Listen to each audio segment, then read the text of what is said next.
It's just getting a little bit of feedback myself. So we'll put a link to this webinar on the our financial support page afterwards, and include it when we email around all the alliances when the application period opens next Monday. So you'll have access to check this out later. Yeah, so I'm just going to go through a few housekeeping things, and then we'll get into the gist of it. I like to say the meat of it, and then I'm like, oh, maybe it's not vegetarian friendly, you know, trying to change my language. So we've got a chat box, as most people are probably very familiar with Zoom this many months into it. Please feel free to use that to ask any questions, or if you want to share information with each other, other attendees.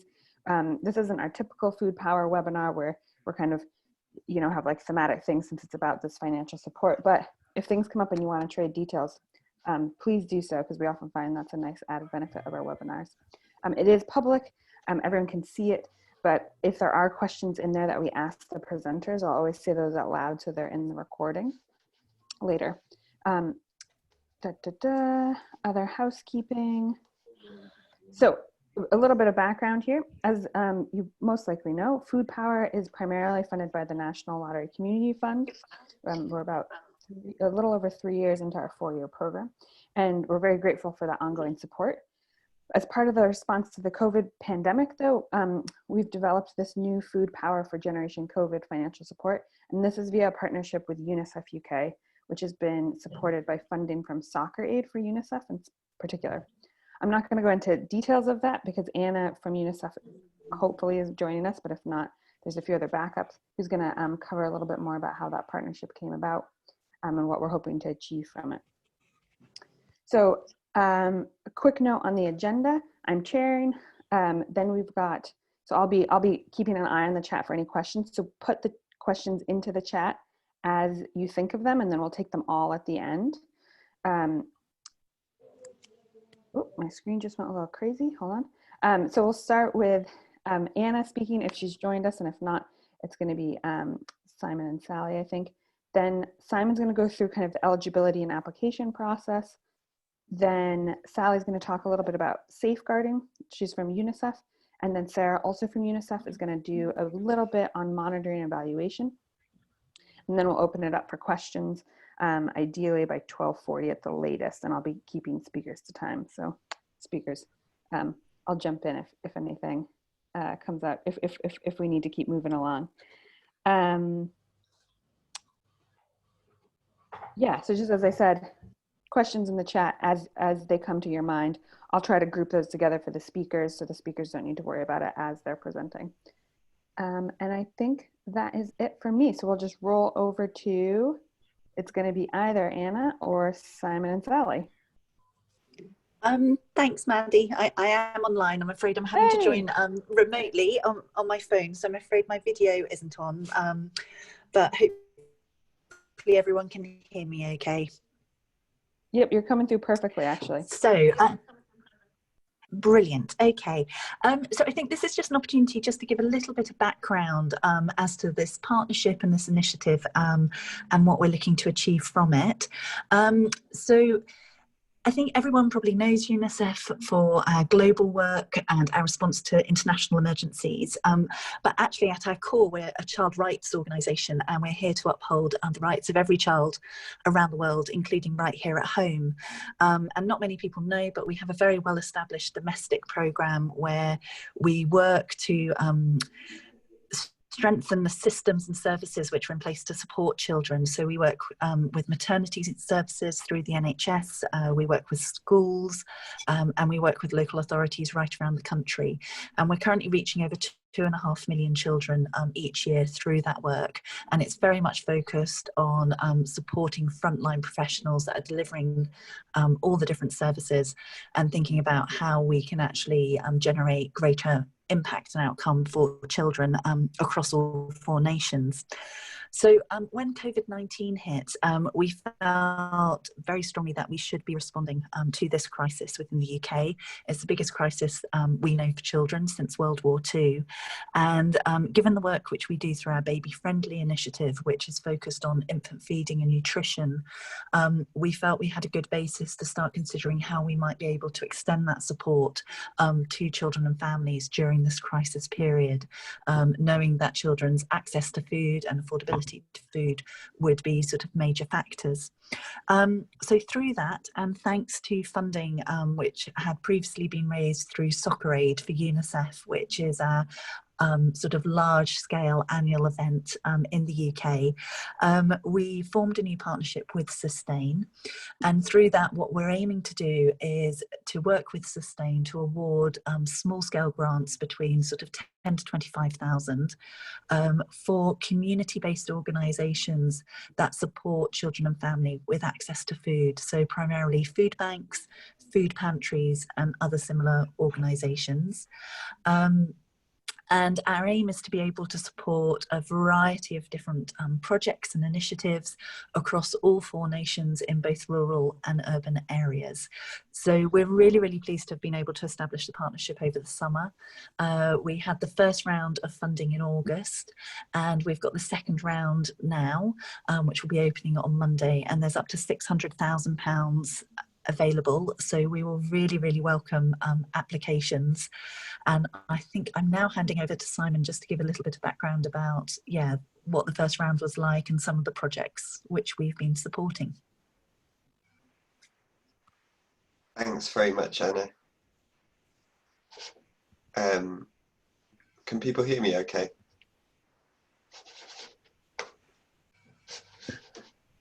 Yes, we can. Yeah. Okay, Yeah, sorry. totally good. I thought I would be able to see myself, which sounds a bit vain, but I thought I'd appear in the bottom right-hand corner. But maybe that's because I'm the host. Anyway, just before I get into what I want to talk about, I do just obviously want to acknowledge our thanks for UNICEF UK and Soccer Aid for UNICEF's support for this funding, but also, crucially, the fact that UNICEF UK came to us because of the track record of those of you in our network and the work you've been doing to date and the work you've been doing more recently in the response to COVID-19. So very much thanks to your work that we've been able to also develop this relationship with UNICEF UK.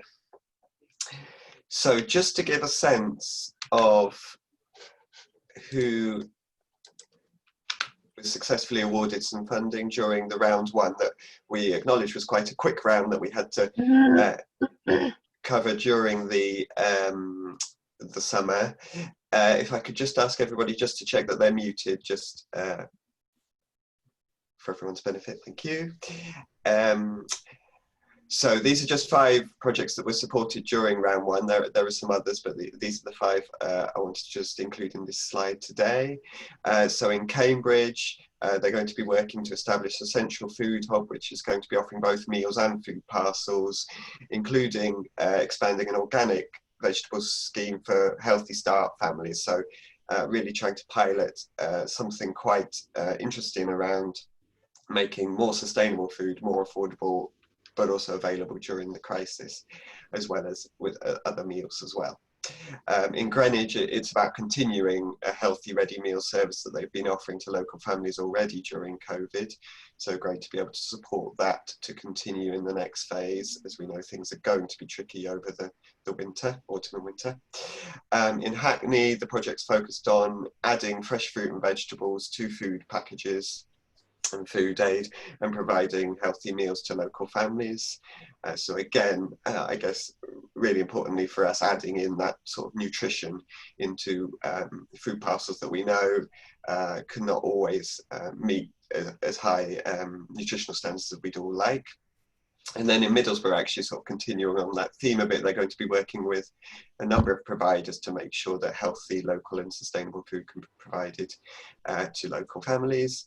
And then in Newcastle, a slightly different model of providing home recipe kit subscriptions to local families.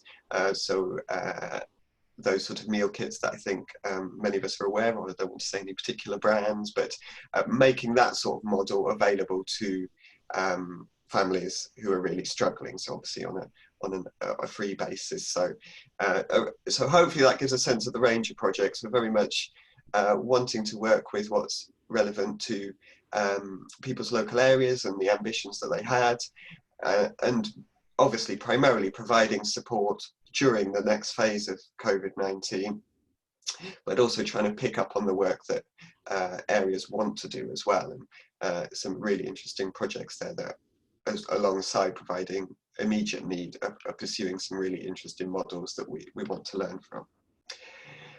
So now on to round 2 of the funding that Anna said it is much bigger than what we were able to offer during round 1, now that we're in the round 2. But like with any of our funding and financial support we've had available during Food Power, it's for alliances that are registered with Food Power. It's not open to anyone, but within that, it's about alliance members, or one alliance member or multiple alliance members coming together to deliver some projects under the sort of umbrella of their Food Power Alliance. So we envisage supporting a sort of wide range of local community food projects, such as food pantries, food clubs, food boxes and parcels, meals provision, and other comparable initiatives within that. And do just talk to us if you're not sure if your proposal fits what we can fund during this funded period. And it's really important to be aware that the activities do need to start by the start of November and do need to finish by the end of February. So it's a 4-month window maximum, which we appreciate is time limited compared to some other financial support we've offered in the past through Food Power, but it is obviously specifically related to this next phase of COVID-19. And just crucially, for any alliances that were awarded funding during round 1 or applied for funding during round 1, you're very welcome to apply for round 2 as well. It's just about making sure that any application is clear that there's no duplication with any round 1 funding.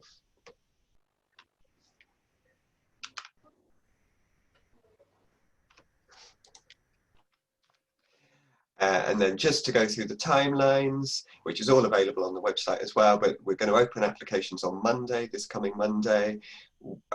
We're available as a team to discuss applications from Monday until Friday the 25th, so those 2-week periods.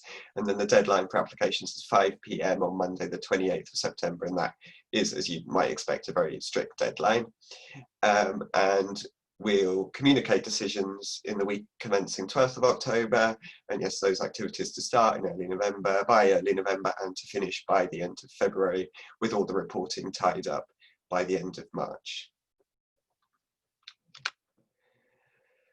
So as with all our financial support and funding today, applications do need to be made by the Food Power members area. And just a reminder for anybody, each alliance only has 1 login. So you do need to coordinate as an alliance around using that login to make an application. Do let us know though, obviously, as soon as possible, if there are any issues with logging in. The form asks for responses to a number of questions and then to complete 2 tables for proposed activities and budget. There is a pretty strict character limit on the questions, so it does really mean you've just got to be really concise and as specific as possible in responding to those questions. Don't feel you've got to sort of do the sort of nice to have language around stuff. Just, you know, it can't just be cold facts, I suppose, but that is essentially what the panel is going to be really interested in, is those specific examples of and information about the proposal. So I'll just go through a few bits of the form quickly, but again, this advice is in the guidance that we've got on the website and is linked to from the application form as well. So we've got a brief summary of asking you to briefly summarise your proposed activities, and just to give us an opportunity from the start of the application to be really clear on what exactly you're planning to do and how many children and families you will reach and will benefit from this. And we appreciate that that may be an estimate, but we'd like you to give us a sort of fairly robust estimate of reach. And if necessary, be a bit conservative and perhaps say we'd like to reach 50 families, but if it goes really well, we might reach 70, say. Yeah. Then on nutritional food safety and hygiene standards, we've got some specific examples of the kind of standards we'd expect projects to stick to. We referenced the school food standards for England, the Eat Well plate, and the Unicef baby friendly guidance for local authorities and food aid organisations, which is a specific document that covers some of Unicef's requirements around food aid.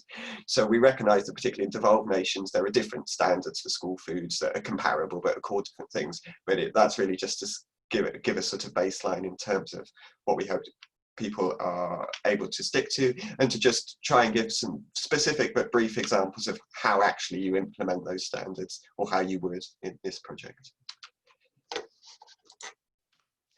Then we link to them the dignity principles developed by Nourish, but again, dignity advice can take different forms. But again, we just want some specific examples wherever possible about how you do maintain dignity in your work, or how this work will do that. Then just want to avoid confusion about the connecting with other support that your Alliance and Alliance members might provide. This funding is specifically for what we've set out around ensuring children and families access to healthy food, but we would just like to know briefly how this links with other activities your Alliance or members are doing around making sure maximising people's income, maximising uptake for free school meals or healthy start, say. So particularly where that's addressing some of the root causes of food poverty. But that's got to be very brief, and this funding wouldn't cover that work, but we do just want to know how they're connected in any way. And then we do have a section that at first might look a little bit intimidating, but if you just have a read of it, it's hopefully not as bad as it might seem on first glance. But it is asking for some important information around safeguarding and organisational policy and procedures, and it's mainly asking yes/no questions about whether policies and procedures are in place currently, and providing information through a hyperlink or upload at the end of the application.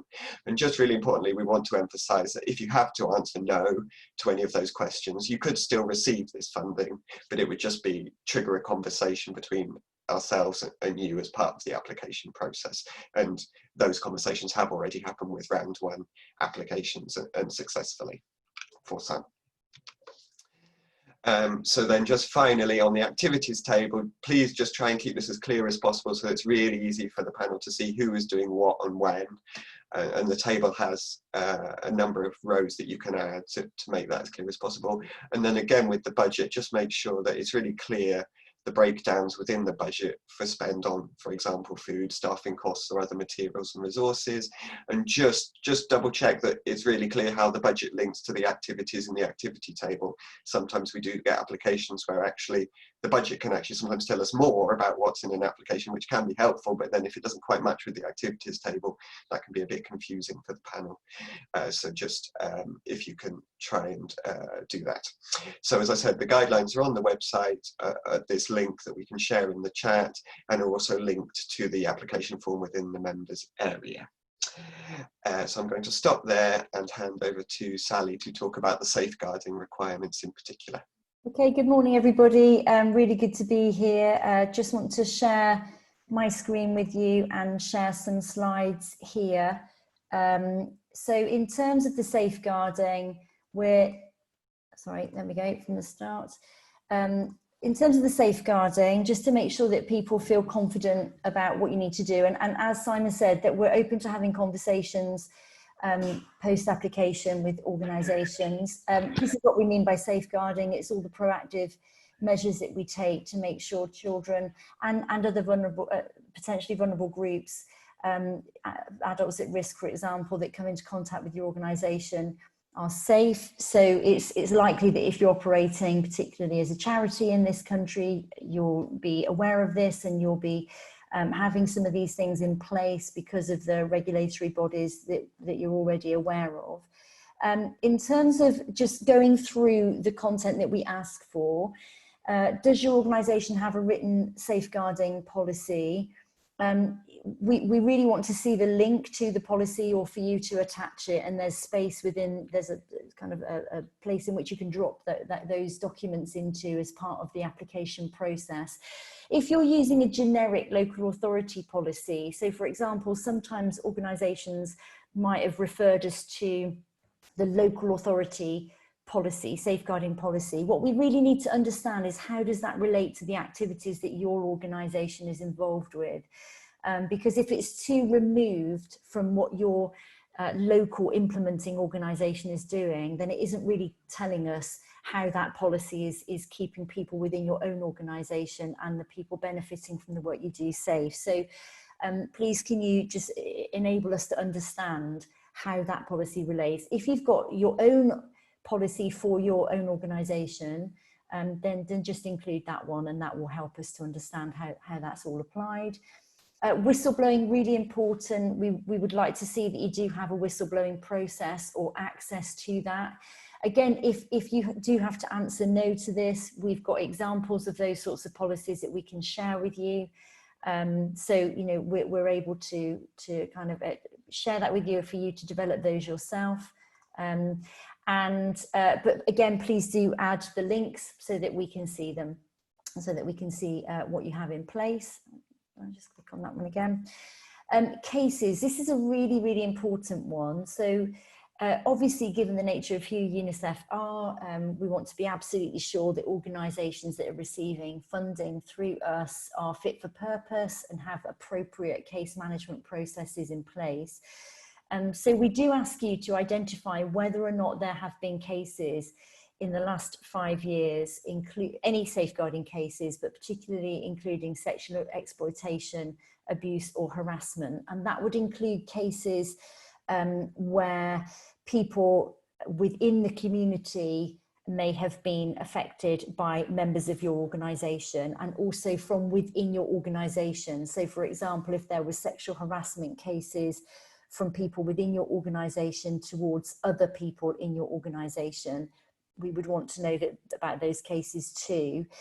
Just to be crystal clear on what we want to know and what we don't want to know, we only want to know about cases where your staff, volunteer or organisation is involved. So we completely understand that you work with very vulnerable communities, and there will be all sorts of safeguarding issues, I'm sure, within the community itself. And you may have needed to make reports to the local authority in order to get support for somebody within the community, or about a risk to a child within your community.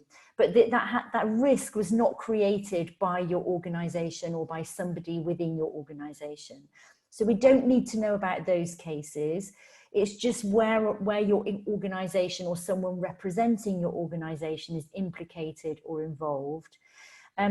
We don't want to know any identifying information. We don't need to know the details of that case, but we do need to know that you have referred the case to appropriate authorities. And if you give us information and we just feel we need a little bit more, we will come and ask you about that. So for example, we had something that was mentioned on one of the applications for the round one, and we went back and said, can you just confirm to us the appropriate action was taken and that case was followed up and dealt with, and that was confirmed. So we just need to make sure that the process is working.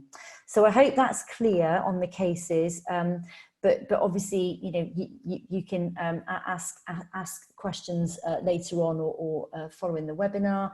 So just to be clear, having had cases does not preclude you from funding.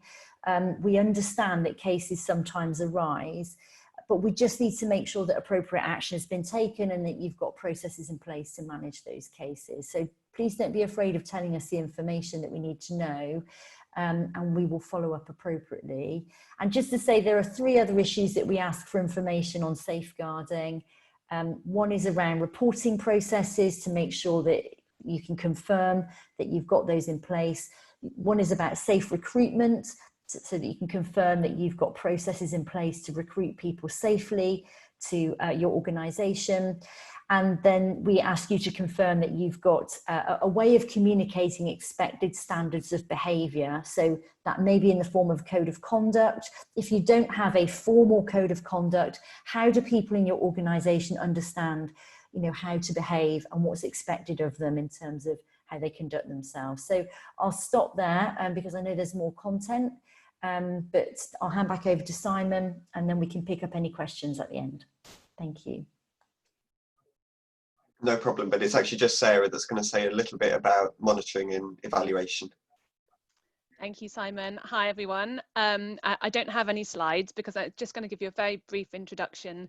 You don't need to address monitoring and evaluation explicitly in your application form, but for those projects that are successful, we'll be working with you to make sure that we capture all the data we need to look at what's been achieved, who's been supported, and to make sure that we're capturing learning from the work that you do as well, so that that can be shared with other projects. So we will, as I say, for those projects are successful, we will provide you with details about the kind of data that we want to make sure you're capturing. We do understand that projects work differently, and capturing precisely the same data across all those projects might be difficult. So we have a relatively small core of data that we absolutely do want projects to capture. We have a wider range of data, which is particularly about making sure that we're reaching those groups we know to be especially vulnerable during this coronavirus crisis.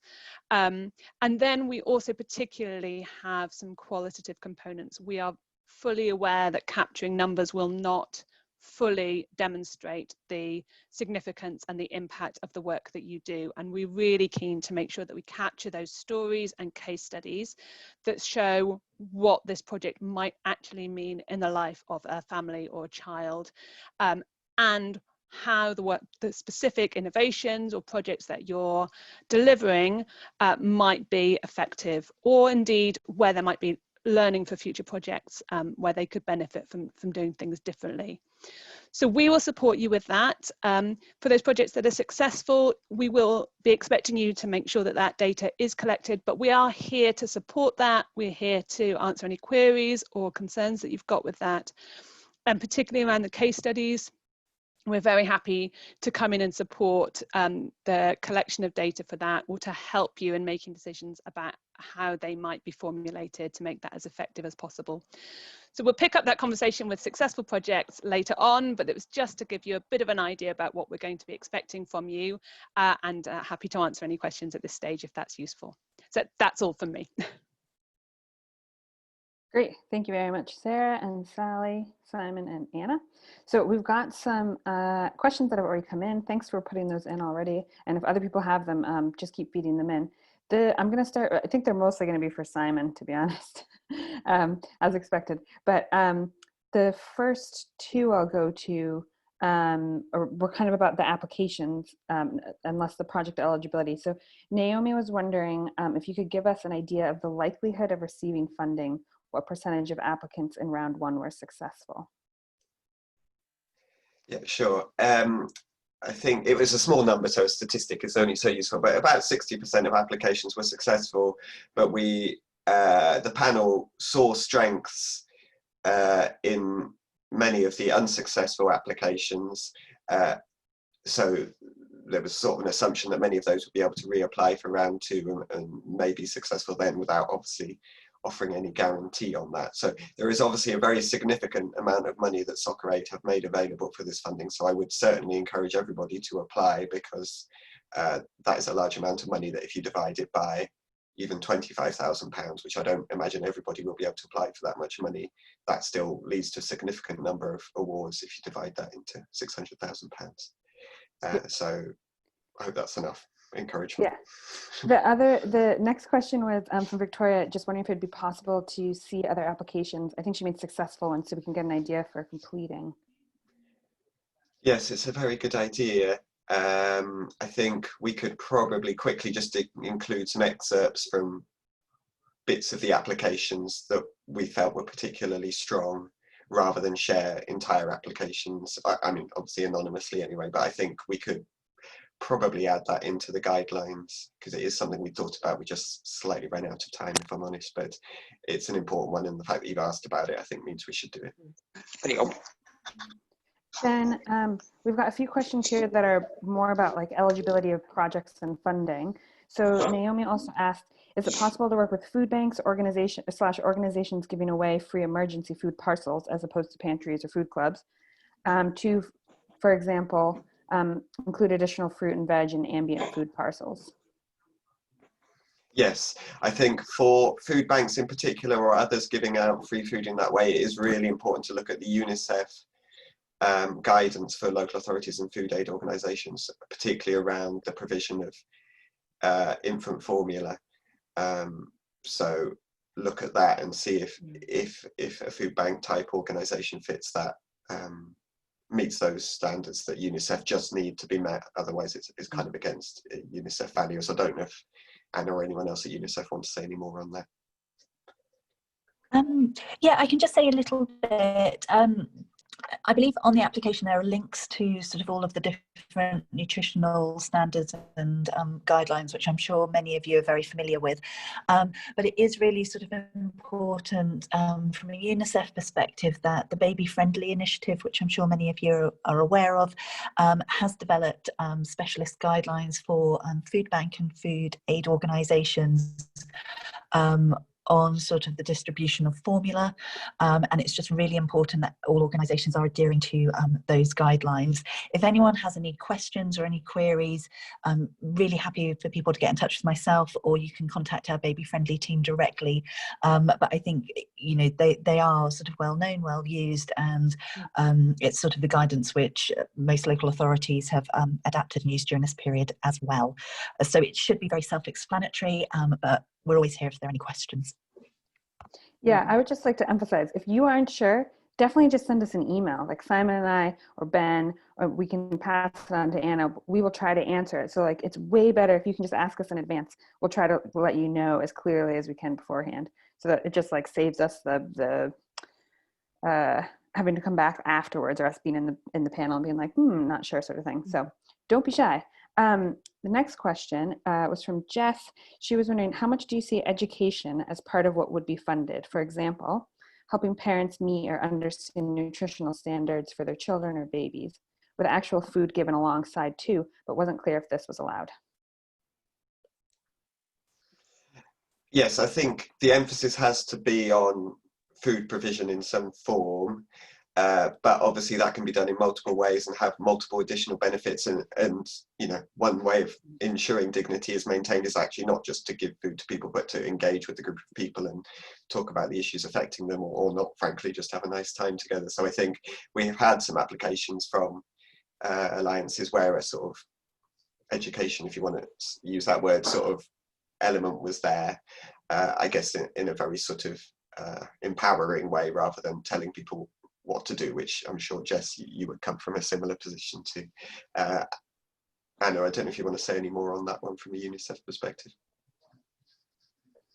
No, I think we're really sort of open to different initiatives, and I think, again, like Maddie said, if you've got a project in mind and you're not quite sure if it meets the criteria, do give us a call and we can have a chat through that beforehand. Sort of the core of the project is about ensuring that children and families sort of have access to food, but as so many different ways. And if the project is sort of linking to another project and it's going to have sort of a greater outcome, then do share that. But yeah, if it fits the criteria, and we can talk it through and sort of look at what the options are. Yeah. We want you to have a good application. Let's put it that way. So don't be shy. Then we've got two questions from Lucy that have come in. One is about safeguarding. So this one's probably best for Sally. She says that they work with other organizations who have all this in place, the safeguarding stuff, but there's 5 organizations. Do you need all the policies from all the organizations? Yeah, thanks for that one, Lucy. I think it's specific. The policies we need to see are the ones that are particularly relevant to the funding that you're asking for. So if you are in your funding application, you know, involving all 5 of those partner organisations in the specific use of this money, then yes, I think we would want to see all 5 of them. It's about the relevance really to this particular application. But we would also be interested in seeing your policy. Just to sort of add to what I said earlier, we do read them, we do look at them all, and we will come back to you with queries if we come across anything in the policy that we have a query about or that we have a concern about. And again, none of that will preclude you necessarily. What we're looking for is the opportunity to just kind of support organisations in developing those policies if that's helpful. We did also run a webinar for grantee organisations who were successful to join, and we're very happy to do that again if it's helpful for people.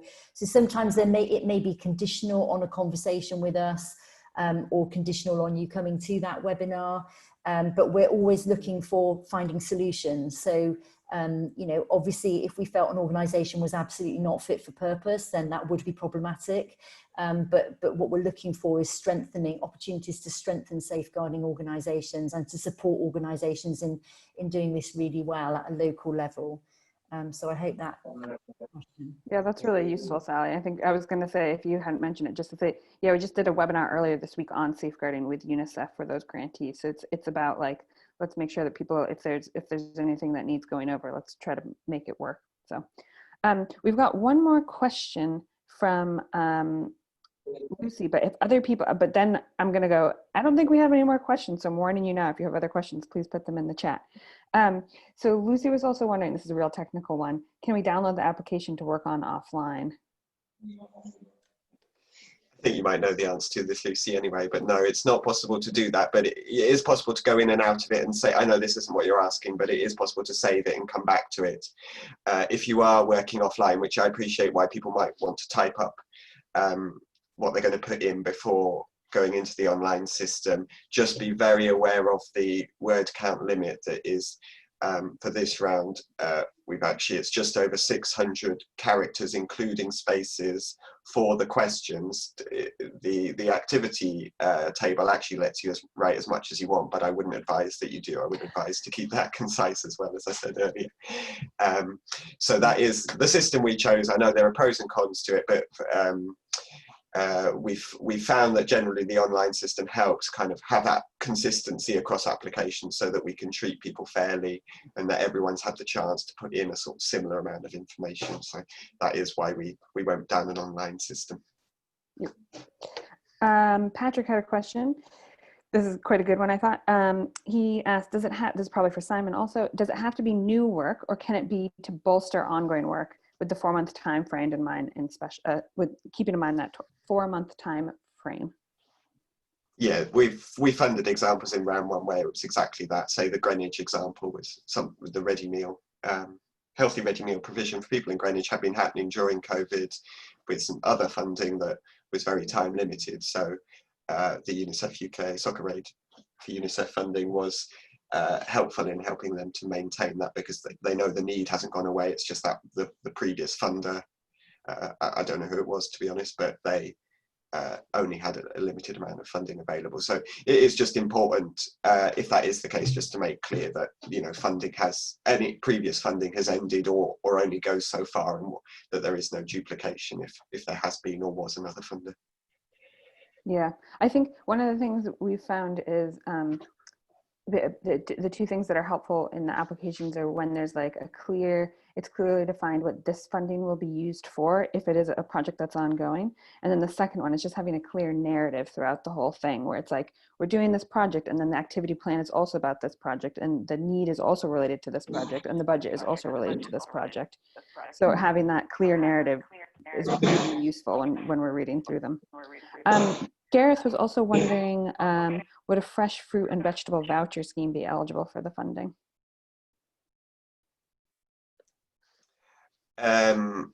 It'd be good to talk perhaps in a bit more detail, Gareth, about what you mean, but as a few of us have said, we're open to hear about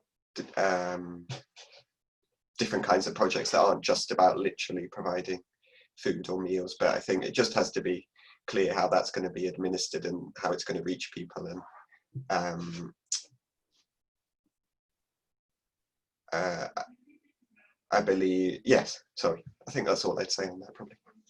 Yeah, it's certainly not a no, but it's like, maybe tell us a little bit more. Yeah, just because it's just a little bit more complicated. I know it's not cash changing hands, but any sort of voucher system, just would want to just discuss that in a bit more detail maybe, but definitely not an hour, as Maddie says.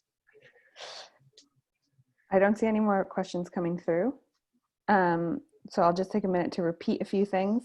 in case anyone thinks of them, which is, I think everyone on here has the email address for Ben and Simon and I, and if you don't, put it, say so in the chat, and we'll put our emails in there right now.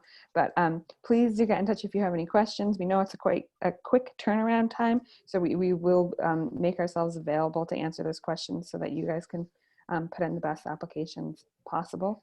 And also, if you had questions specifically around safeguarding or monitoring evaluation, I'm sure that Sally and Sarah would also be happy to touch base in advance of submission.